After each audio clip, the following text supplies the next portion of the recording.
This way, in the dream of an apparent world of multiplicity, we have lost ourselves and no longer know who we are.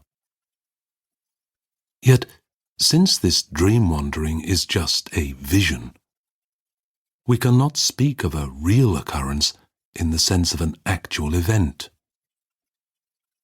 We do indeed believe that we move in a three-dimensional, multitudinous world of space and time, which exists separate from us.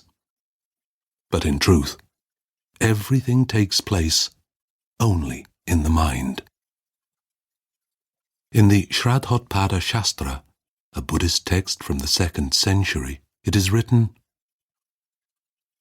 "All things in the world are unreal and deceptive. They are no more than projections of the mind.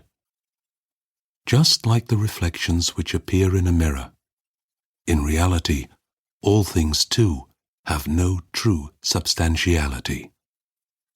They are untrue, illusionary, and only mind." What we generally deem to be the reality of our external world has, in truth, no more substance than a dream vision. In the words of the Chinese Zen master Han Shan from the 17th century, "The things of this world are like props and stage sets of a dream play. When you awaken, the stage vanishes. The actors and the audience equally vanish. Whatever lives in a dream must also die with the dream. But behind the dream, there is true being, which does not cease with the dream. Consequently, everything we perceive in the world, even the apparent solidness of substance, is nothing other than the illusory notion of the mind. However, if we believe we can infer the actual presence of an external world from our sensory perception of it, we are mistaken. The only proof we can provide here is the ability of our senses to function.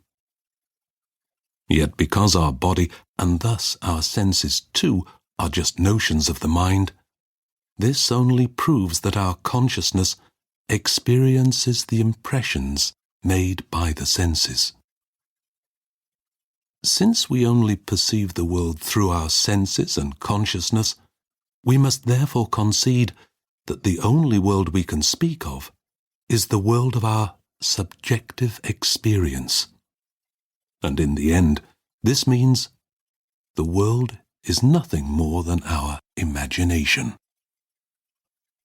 An excellent example for the mind-only teaching is the following Zen story.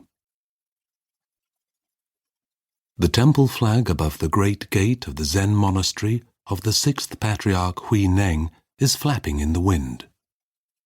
2 monks are standing beneath the flag arguing. One of them says, "Look how the flag moves." The other says, "No, it's the wind that moves." And so they discuss it back and forth and cannot agree. Suddenly the 6th Patriarch is standing directly behind the 2 loud ranting squabblers and says, "Neither the wind nor the flag moves. Only the mind moves. Nothing else."